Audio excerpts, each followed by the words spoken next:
First ever factory outlet Mukunda jewellery KPHB Kothapet Khammam Somajiguda Hanamkonda.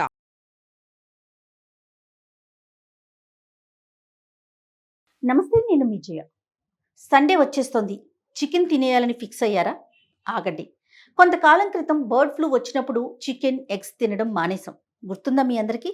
ఇప్పుడు కూడా అదే బర్డ్ ఫ్లూ మళ్ళీ తూర్పుగోదావరి జిల్లాలో వేగంగా వ్యాపిస్తోంది. తాజా పరిస్థితి ప్రకారం తూర్పుగోదావరి జిల్లాలో ఈ virus ధృవీకరించబడింది.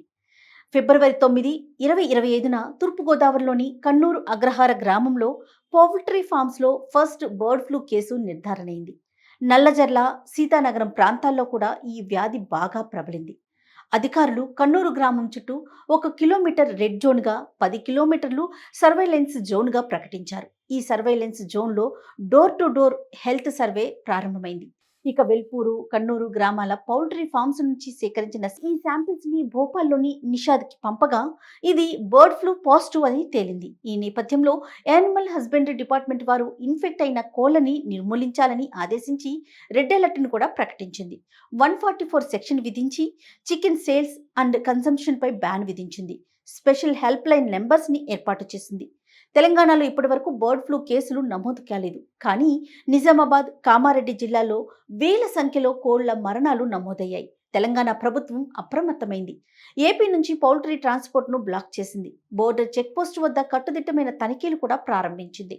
Telangana animal husbandry department principal secretary Sachi Ghosh ప్రజలను అప్రమత్తంగా ఉండాలని కోరుతూ హై టెంపరేచర్లో వండిన చికెన్ గానీ, ఎగ్స్ని గానీ మాత్రమే తినాలని హెచ్చరించారు. ఈ వార్తతో 250 రూపాయలు ఉన్న కేజీ చికెను ఉన్న ఫలంగా 150 రూపాయలకి పడిపోయింది.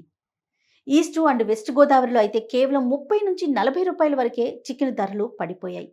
International egg commission chairman Chitturi Suresh మీడియాతో మాట్లాడుతూ ఫిబ్రవరిలో చికెన్ ధరలు తగ్గడం సాధారణమే, కానీ బర్డ్ ఫ్లూ చికెన్ కన్సంప్షన్ వల్ల స్ప్రెడ్ కాదు. ఇది కేవలం బర్డ్ టు బర్డ్ ట్రాన్స్మిషన్ మాత్రమే జరుగుతుందని, కోళ్ల నుంచి మనుషులకి రాదని చెప్పారు. కానీ డాక్టర్స్ మాత్రం సరిగ్గా కుక్ కానీ ఫ్రైలు, కబాబులు లాంటివి తినడం ప్రమాదమని చెప్తున్నారు. ఈ వైరస్ సోకిన కోళ్లని తిన్న లయన్స్, టైగర్స్ లాంటి జంతువులు కూడా చనిపోయాయని హెచ్చరించారు. చికెన్ అయినా, ఎగ్స్ అయినా బాగా హై టెంపరేచర్లో ఉడికించి తినాలి అని చెప్తున్నారు. అలా ఉడికించడం వలన చికెను, ఎగ్స్లో ఉన్న బ్యాక్టీరియా కానీ, వైరస్ కానీ నిర్మూలించబడుతుందని డాక్టర్స్ చెప్తున్నారు. కాబట్టి మీరు కూడా చికెన్ తెచ్చుకోవాలన్నా, వండుకోవాలన్నా, తినాలన్నా ఈ జాగ్రత్తల్ని ఖచ్చితంగా పాటించండి. మీరు, మీ కుటుంబం ఆరోగ్యంగా, సంతోషంగా ఉండాలని కోరుకుంటూ నమస్తే.